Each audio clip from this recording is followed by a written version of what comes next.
Hello friends, मैं शिवशंकर और दीक्षा academy में आप सभी का स्वागत है। आज की जो केस स्टडी है वो साइंस की केस स्टडी है। साइंस की केस स्टडी यानी ये सीबीएसई की साइट से लिया हुआ पहला क्वेश्चन है और यहाँ पे बहुत सारी केस स्टडी और बहुत सारे क्वेश्चंस हैं। अगर आप भी डाउनलोड करना चाहें तो आप जाके देख सकते हैं। तो हम आज आपको ये पहला क्वेश्चन करा रहे हैं और इसी तरह की केस स्टडीज़ अगर आप चाहते हो सोल्व करना तो आप आई बटन को टैप करके यहाँ पे देख सकते हैं। ऐसी बहुत सारी केस स्टडी मैंने करवा रखी है मैथ और साइंस की। तो देखिए पहला क्वेश्चन क्या है, read the following and answer any 4 question from 1.1 to 1.5। तो आपको जितने क्वेश्चन दिए हुए हैं पहली केस स्टडी में उसमें से आप 4 कर सकते हो। तो पहला तो ये कंडीशन दी हुई है कि क्या चीज़ है जो इसके बारे में बता रहा है। Marbles popularity began in ancient Rome and Greece. तो मार्बल की जो पॉपुलरिटी थी वो रोम और ग्रीस में बहुत ज़्यादा पॉपुलर थी with white end of white marbles, जहाँ पे सफ़ेद और कम सफ़ेद या सफ़ेद ना हो वो मार्बल्स यूज़ किए जाते थे। Were used to construct a variety of structure, जहाँ पे अलग अलग स्ट्रक्चर बनाए जाते थे from hand held sculpture to massive pillars and buildings. ठीक है, हाथ के बनाए हुए बड़े बड़े स्ट्रक्चर इसमें दिए हुए हैं। तो सबसे पहला जो आपको दिया हुआ है क्वेश्चंस वो क्या दिया हुआ है, the substance not like to contain CaCO3। CaCO3 का मतलब क्या होता है पहले ये आप समझ लो। CaCO3, Ca से होता है कैल्शियम और CO3 से होता है कार्बोनेट। कैल्शियम कार्बोनेट का ये फॉर्मूला होता है। और कैल्शियम कार्बोनेट क्या बनता है, जो भी हमारी परत अगर हम पेंट कर रहे हैं दीवारों पे तो दीवार पे जो पेंट होने के बाद जो परत बनती है उसको भी हम कैल्शियम कार्बोनेट बोलते हैं। ठीक है, तो ये बोल रहा है कि इनमें से कौन से फंक्शन के अंदर कैल्शियम कार्बोनेट नहीं है। तो सबसे पहला जो हमारे को दिया हुआ है डोलमाइट। डोलमाइट का जो केमिकल फॉर्मूला होता है वो क्या होता है, Ca कैल्शियम आ गया, फिर Mg और फिर CO3 और लास्ट में फिर 2। तो ये कैल्शियम आ गया और ये कार्बोनेट आ गया, यानी ये तो नहीं है, इसके अंदर भी कैल्शियम कार्बोनेट है। फिर दूसरा है हमारा मार्बल स्टैचू। मार्बल का जो स्टैचू होता है इसके भी आपके अलग अलग फॉर्मूले होते हैं। अब इसके ऊपर मान लो रिक्रिस्टलाइज किया हो कार्बोनेट मिनरल्स हो या कैल्शियम कैलेकाइट से भी बना हुआ हो सकता है। तो ये डोलोमाइट भी इसके अंदर एक तरह का मिक्स हो सकता है। ठीक है, तो इसका फॉर्मूला जो है वो आप CaCO3 डायरेक्ट लिख सकते हैं, या फिर मान लो अगर वो डोलमाइट का बना हुआ है, किस चीज़ का बना हुआ है, तो वो किसी न किसी तरीके से उसके अंदर कैल्शियम कार्बोनेट तो मिक्स होगा ही। फिर आपका कैल्कलाइन जिप्सम। कैल्कलाइन जिप्सम का जो फॉर्मूला होता है वो होता है आपका CaSO4 और फिर होता है 2H2O, यानी ये पानी हो गया और ये कैल्शियम और SO4 सल्फेट का होता हुआ शायद, मेरे को याद नहीं अच्छे से। तो CaCO4 और 2H2O ये होता है। तो इसमें कैल्शियम है और कार्बोनेट नहीं है, यानी Ca और CO3 यानी CO3 इसके अंदर नहीं है। तो लगभग अभी तक अपना ये वाला आंसर है। फिर है सी सेल। सी सेल का जो फॉर्मूला होता है वो भी सीधा होता है CaCO3, क्योंकि ये भी पूरा कैल्शियम कार्बोनेट से बनता है। तो यहाँ तक जो हमारा ऑप्शन निकल के आ रहा है वो क्या आ रहा है, सी। तो आप सी ऑप्शन के साथ जा सकते हैं। ठीक है, फिर नेक्स्ट क्वेश्चन है सेकंड क्वेश्चन में क्या बोल रहा है, अ स्टूडेंट एडेड 10 ग्राम। एक बच्चा है जो क्या कर रहा है 10 ग्राम कैल्शियम कार्बोनेट यानी CaCO3 इज रिग्ड कंटेनर, एक कठोर किसी बर्तन में डाल रहा है, secured it tightly and start to heat it, उसे बंद कर दिया और उसे गर्म करना स्टार्ट कर दिया। आफ्टर सम टाइम, कुछ समय बाद, an increasing in pressure was observe, उसने प्रेशर को इंक्रीजिंग होते हुए ऑब्जर्व किया। The pressure reading was then noted at interval of 5 minutes, वो 5-5 मिनट में उसको नोट कर रहा था। तो ये जो आपको दिया हुआ है ये यहाँ पे 0 लगा लो, फिर यहाँ पे 5 मिनट हो गए, यहाँ 10 हो गए, यहाँ 15 मिनट हो गए। ठीक है, ये आपको डायग्राम जो दिया हुआ है। एंड प्लॉटेड अगेंस्ट टाइम, और टाइम के हिसाब से पॉइंट्स को प्लॉट कर रहा था in the graph shown below, जो आपको नीचे ग्राफ दिख रहा है। बोल रहा है ड्यूरिंग विच टाइम इंटरवल, किस समय में did maximum decomposition took place, सबसे ज़्यादा जल्दी किस में डीकम्पोज हुआ था। तो आप देखो लाइन की अगर लेंथ देखो, आप यहाँ से यहाँ तक मेज़र करो 1, फिर यहाँ से यहाँ तक मेज़र करो 2, यहाँ से यहाँ तक 3 और आगे 4th।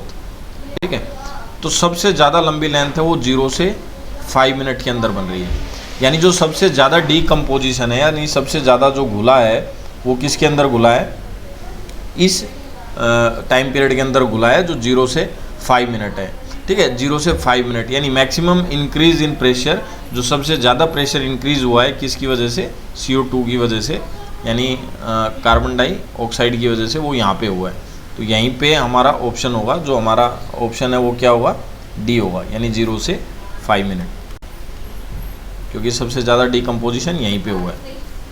फिर नेक्स्ट क्वेश्चन है थर्ड, 3 में क्या दिया है, गैस है, कोई भी चीज़ है जिसमें से गैस है क्या हो रही है, ऑब्टेन हो रही है, प्राप्त हो रही है हमें, अब वो इज़ अ रिएक्टेंट, रिएक्टेंट से for a high important biochemical process. तो यहाँ पे पहले हम रिएक्टेंट समझ लेते हैं क्या होता है। तो देखो हम किन्हीं भी चीज़ों को मिला करके, जैसे A+B हमने मिलाई और उसको रिएक्ट करा, तो रिएक्ट करने के बाद मान लो हमारा बन गया C, ठीक है। तो A और जो B है ना, ये हमारे रिएक्टेंट होते हैं, क्या होते हैं, रिएक्टेंट। और इनको मतलब इनके ऊपर कोई रिएक्शन या इनको गर्म करने से जो भी बन रहा है वो हमारा होता है प्रोडक्ट, समझ गए। तो इस तरीके से ये हमारी इक्वेशन बनती है। तो यहाँ पे बोल रहा है कि हमें कोई भी एक रिएक्टेंट मिल रहा है for a important biochemical process. Biochemical process मतलब जो इन्वायरमेंट में अपने आप हो रहा है या बायोलॉजी में एक प्रोसेस करवाया जा रहा है, which occur in a presence of sunlight, और सूरज की रोशनी में वो होता है। Identify the name of the process, तो इस प्रोसेस का आप नाम बताओ। अब हमें इस प्रोसेस का नाम इस चैप्टर के हिसाब से बताना है। तो सबसे पहला जो हमारा दिया हुआ है रेस्पिरेशन, रेस्पिरेशन में हम सांस लेते हैं और छोड़ते हैं, इसके लिए हमें सूरज की रोशनी की ज़रूरत नहीं है, हम एक साइड में कहीं पर भी होके भी सांस ले सकते हैं। दूसरा है फोटोसिंथेसिस, इसमें सनलाइट की ज़रूरत पड़ती है, इंपॉर्टेंट फैक्टर है इसका या महत्वपूर्ण कारक है फोटोसिंथेसिस का। ट्रांसपिरेशन पेड़ के अंदर होता है, ये रात को भी होता रहता है जब सनलाइट नहीं होती, ठीक है। और ये फोटोलाइसिस, फोटोलाइसिस भी एक अलग प्रोसेस होता है जिसमें रात को लाइट जला करके उसका यूज़ किया जाता है, लेकिन इसका उतना असर नहीं होता, ठीक है। तो इसको भी हम स्टडी करेंगे। सबसे जो इम्पोर्टेंट है वो अपना फोटोसिंथेसिस, फोटोसिंथेसिस के अंदर सनलाइट की रिक्वायरमेंट पड़ती है, एक चीज़ तो ये।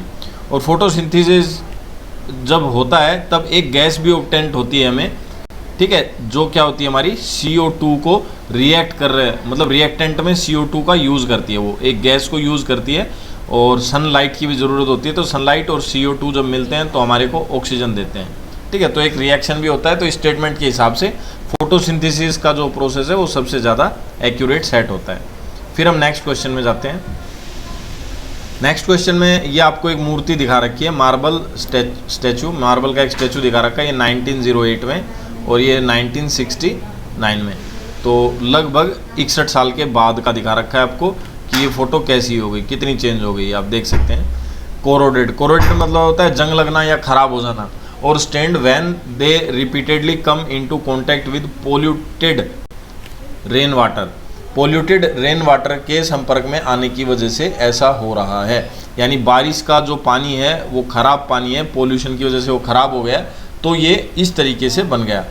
तो आपने ये चीज़ें देख ली। अब इसके रीज़न दिए हुए हैं और उन रीज़न में से आपको एक आंसर बताना है।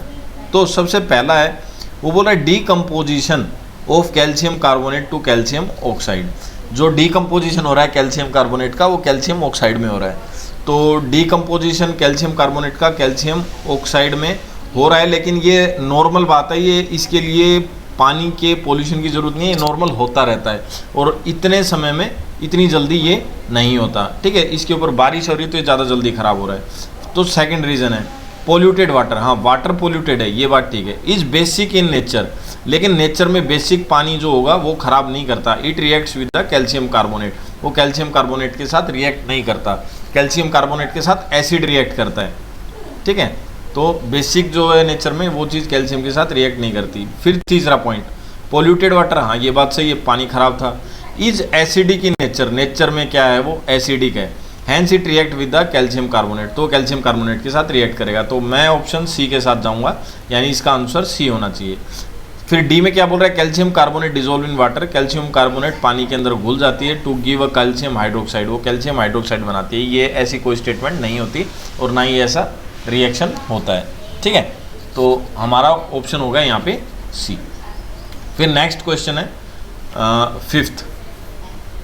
वैसे हमने 4 कर दिए तो कोई ज़रूरत नहीं है, अब फिफ्थ भी कर सकते हो। Calcium oxide can be reduce to calcium, calcium oxide जो है वो रिड्यूस करती है कैल्शियम को by heating with sodium metal, किसके साथ गर्म करने पर, सोडियम मेटल के साथ उसे गर्म करने पर। Which compound would act as oxidise agent in the above process, इस प्रोसेस में किसको हम ऑक्सीडाइज एजेंट बोलते हैं।